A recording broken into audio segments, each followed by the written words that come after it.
अच्छा डॉक्टर साहब, प्रेगनेंसी हो गई है नए कपल की, ठीक है, और उसके बाद ये होता है कि जैसे ही नई शादीशुदा खातून को प्रेगनेंसी हो गई, उन्होंने फिर हर चीज़ को हाथ लगाना बंद कर देना है कि जी हमने कोई काम नहीं करना। तो उस हवाले से बताएं कि पहले 3 महीने काम नहीं करना, दूसरे 3 महीने काम नहीं करना, या आखिरी 3 महीने काम नहीं करना, या करना ही नहीं है। और अगर काम करने से कुछ फ़ायदा हो रहा है तो वो भी बता दें कि एक्सरसाइज भी हो जाए और काम भी हो जाए और इससे फ़ायदा हो। तो ये एक मिथ बनी हुई है, इस हवाले से बता दें। इसमें देखें जो फिज़िकल एक्टिविटी है ये एक अच्छी चीज़ है, लेकिन उसमें हम जैसे अब पेशेंट्स हमारे पास आते हैं वो हमें कहते हैं कि आप हमें रिकमेंड करें कि हम प्रेगनेंसी में कितनी फ़िज़िकल एक्टिविटी हम कर सकते हैं। तो उन्हें हम कहते हैं कि देखिए सबसे पहले तो आप ये देखें कि आपकी बॉडी ट्रेंड किस चीज़ को लेके है, आपकी बेसलाइन एक्टिविटी बिफोर प्रेगनेंसी क्या है, आप उसे कंटिन्यू रखें। आप प्रेगनेंसी में कोई नई एक्सरसाइज ना इंट्रोड्यूस करें, एक नया स्ट्रेस ना लें आप। अगर तो आप पहले से आप जैसे वॉक करते हैं या आप जिम करते हैं तो उसमें सर्टन चीज़ें हम मना कर देते हैं, जैसे वेट लिफ्टिंग जो है, हैवी वेट लिफ्टिंग, उसे आप थोड़ा सा अवॉइड करें, स्ट्रेंथ ट्रेनिंग वगैरह। ठीक है। अगर तो आप बहुत हाई लेवल की पहले से स्ट्रेंथ ट्रेनिंग करते हैं ओवर ईयर्स, वो एक सेपरेट चीज़ है। लेकिन अगर आपने रिसेंटली कोई बहुत हैवी स्ट्रेनस एक्सरसाइज स्टार्ट की है तो उसे आप वक्ती तौर पे स्किप कर दें। लेकिन जहाँ तक बाकी फ़िज़िकल एक्टिविटी का ताल्लुक है, जैसे वॉक, ब्रिस्क वॉक, एक तेज़ तेज़ जो वॉक है, वो इनफैक्ट रिकमेंडेड है। पहले दिन से ही। जी बिल्कुल। उसके फ़वायद हैं, उसके क्या फ़वायद हैं कि देखें प्रेगनेंसी के अंदर जो एक फ़ीमेल है उसकी बॉडी में ये टेंडेंसी है कि उसमें शुगर हो जाती है। हम्म। इसे हम कहते हैं कि प्रेगनेंसी की शुगर। प्रेगनेंसी के अंदर एज सच बहुत सारी फीमेल्स को शुगर हो जाती है जो बाद में ठीक भी हो जाती है आफ्टर बेबी बर्थ, लेकिन उन फीमेल्स के अंदर परमानेंट एक टेंडेंसी रहती है शुगर की। अब वो क्यों होती है? वो इसी वजह से होती है कि प्रेगनेंसी में अगर आपका लाइफस्टाइल एक्स्ट्रा सेडेंट्री है, फिजिकल एक्टिविटी नहीं है। ब्लड प्रेशर का भी इशू आ जाता है, जी जी ये भी बिल्कुल, मैं साथ ले उसकी तरफ भी लीजिए। आती हूँ। अगर आपकी अनहेल्दी ईटिंग है, आप उसको आप समझ रहे हैं कि मुझे क्रेविंग हो रही है, वो बेसिकली क्रेविंग नहीं है। आपको अगर क्रेविंग होती भी है तो क्यों क्रेविंग होती है? हमें हमारे अंदर सर्टन न्यूट्रिएंट्स की कमी होती है, वो हमारी बॉडी सिग्नल देती है जिसे हम क्रेविंग का नाम देते हैं। उसे आप हेल्दी चीज़ों से पूरा करें। क्या क्या आप खाना चाहिए? उसमें आप देखें कि आप फ्रूट्स का इंटेक, फ्रूट से बच्चे का वेट गेन भी अच्छा होता है। आप रॉ वेजिटेबल, कच्ची सब्जियों का इंटेक, ये बहुत ज़रूरी है उससे, क्योंकि प्रेगनेंसी में एक बहुत अंडे कॉमन। खा सकती हैं, सर्दियाँ वगैरह? आप अंडे बिल्कुल खा सकते हैं, लेकिन उसमें दो चीज़ें हैं। फ़र्स्ट ऑफ़ ऑल तो ये है कि आप हर चीज़, इस्लाम को हम फॉलो करते हैं, अल्हम्दुलिल्लाह हम सब मुसलमान हैं। इस्लाम का एक ही हमें पैगाम है, एतदाल। हर चीज़ आप एतदाल में खा सकते हैं। ओवर ईटिंग नहीं। आप अंडे 1 से 2 खा सकते हैं, लेकिन प्रॉपर्ली कुक्ड। प्रेगनेंसी में जो बेसिक इशू आता है वो रॉ जो कच्ची चीज़ें हैं, जैसे हाफ कुक्ड एग हो गया, या कच्चा दूध, अनपास्चराइज्ड मिल्क, या पार्शली कुक्ड मीट, प्रॉपरली पका हुआ गोश्त ना हो, या जिस तरह ये मछली है, आप अभी तो सर्दियों का सीज़न गुजरा है, उससे आता है कि अगर वो प्रॉपरली कुक्ड नहीं है। अगर चीज़ें प्रॉपरली कुक्ड हैं तो आप उन्हें एतदाल में रह के बिल्कुल इस्तेमाल कर सकते हैं, उसमें कोई इशू नहीं है। अच्छा डॉक्टर साहब, इधर ही एक मेरा सवाल ले लीजिएगा। जैसे ही आपने चीज़ें बताई हैं, प्रेगनेंसी हो गई, आप तो ख़वातीन क्या करती है, अपने हस्बैंड को बिल्कुल ही पास नहीं आने देती।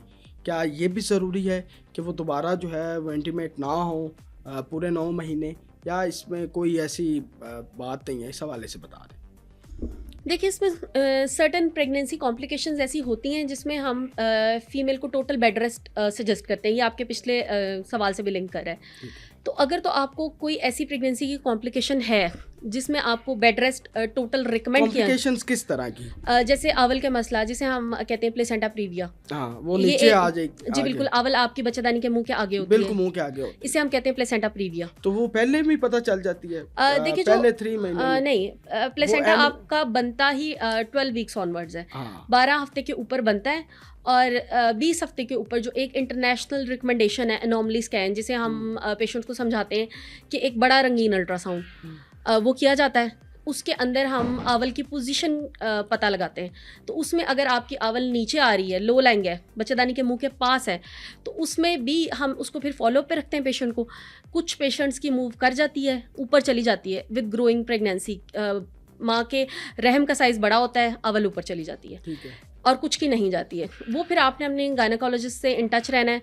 वो आपको स्केड्यूल प्रोवाइड करेंगे कि कैसे कैसे आपने स्कैनिंग करवानी जिनको है। कॉम्प्लिकेशंस नहीं है वो फिर अपने हस्बैंड के साथ किस तरह पूरे 9 महीने वो इंटीमेट हो सकती हैं? देखिए ये आप एक केस टू केस चीज़ें वेरी करती हैं। अगर तो आपको कॉम्प्लिकेशंस हैं तो आपकी गायनेकोलॉजिस्ट आपको इसके रिगार्डिंग चीज़ें बताइए। बता देंगी, और अगर आपको नहीं है तो वो आपको बता देंगी कि आपको कोई इस तरह की कॉम्प्लिकेशन नहीं है, तो आप अपनी एक नॉर्मल जो लाइफ है जो बिफोर प्रेगनेंसी उसको कंटिन्यू रख सकते हैं। ठीक है, लेकिन फिर भी डॉक्टर का मशवरा ज़रूरी है, घर में खुद ही डॉक्टर नहीं बनना चाहिए। और इस हवाले से अपने इसमें आप डॉक्टर डिसाइड नहीं कर सकते कि आपको कॉम्प्लिकेशन है कि नहीं है, ये काम आपकी गायनेकोलॉजिस्ट का है। बिल्कुल तो द की मैसेज इज आप अपनी गायनेकोलॉजिस्ट को विजिट करें, लाजमी करें। वो आपको इसके बारे में सब डिटेल बता देंगे। प्रेगनेंसी शुरू होते ही एक गोली का इस्तेमाल करवा देते हैं, मेरे ख्याल से फॉलिक एसिड नाम है। जी जी बिल्कुल। उसका क्या फ़ायदा है, या हम ही बस डॉक्टर्स कहते हैं चलो कुछ ना कुछ खिलाते रहें? नहीं, फॉलिक एसिड एक्चुअली ये है कि प्रेगनेंसी के स्टार्ट से नहीं, प्रेगनेंसी के पहले से लेना चाहिए। ये बात ये प्रेगनेंसी से 3 महीने पहले रिकमेंडेड है कि आप 3 months before conception folic acid start कर दें। अब इसकी लॉजिक क्या है? इसकी लॉजिक ये है कि जो फॉलिक एसिड है ये बच्चे की ब्रेन डेवलपमेंट, उसका जो नर्वस सिस्टम है, जो उसका दिमाग और रीढ़ की हड्डी और ये सारी चीज़ें, इसकी डेवलपमेंट के लिए बहुत ज़रूरी है। और ये डेवलपमेंट होती है अराउंड 5 वीक्स ऑनवर्ड, 6 वीक्स से ये स्टार्ट हो जाती है।